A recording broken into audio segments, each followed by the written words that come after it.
Hi, folks. This is Don Meisner with the North Country Fishing Report.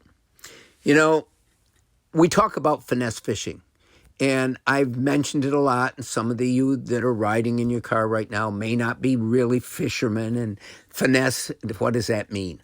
What I'm talking about is the type of fishing where touch and presentation is all sort of slowed down and everything is in a delicate state. Now, this delicate state can really work because when fish are in the mode of really feeding, the things that they feed upon, it's all more natural. Crayfish crawling along the bottom, a piece of worm that's fallen off the bank and is drifting down through the water. So the method that we use to catch them is a finesse method. We use lines that are thinner, and so the fish can't see them. We use rods that are very, very sensitive so we can feel what's happening. And I got to tell you, the type of fishing right now that can really work for you is finesse fishing for largemouth bass. And I think the very best, there's different baits that you can use to do this. You can use a Senko worm, and Senko's that's really the brand name, but it's something we've all become accustomed to. They're made by Yamamoto, but every company makes a soft plastic worm. The Senkos are dense. They're full of salt, and they're a brand that I actually prefer. But here's the point: how we present them. Well, there's other baits too. There's jig and pig baits. That's an old name, but it refers to using a living rubber jig tipped with some kind of a creature-looking thing made out of soft plastic. But again, you fish it in the same method, very slow, very precise, very finesse. Well, I just had a night where I went out largemouth fishing and I used a Senko worm, and I was on the bank where I could control my motion better than ever in a moving boat or canoe.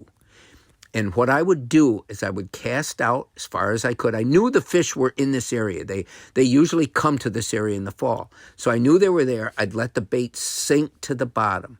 And I'll tell you another thing that's really necessary for good finesse fishing is light winds to no wind. You've got to be able to feel and watch your line, and the wind will make it difficult to do that. So with the low wind conditions, I could see my line. I could see the slack on the water. I could watch it. I'd let it hit the bottom, and then I'd wait. I'd wait a little while. Then I'd move it a little bit, twitch it a little bit, and I'd watch my line. And all of a sudden, you could see the line sort of quiver, sort of move. And that was my indicator. That's what told me a bass had sucked that worm in. A lot of times you're not going to know, and especially in windy conditions. But this is how I caught my fish. And I caught, I believe, I tried to keep count just so I could tell all of you. I believe I caught 10 really nice largemouth. When I say really nice, the smallest one was about 2 pounds, and the biggest one was about 4 pounds, and they were all in between. Beautiful fish, but they would not react to a quick presentation. They would not react to me jerking that worm around or anything. It had to be very, very subtle.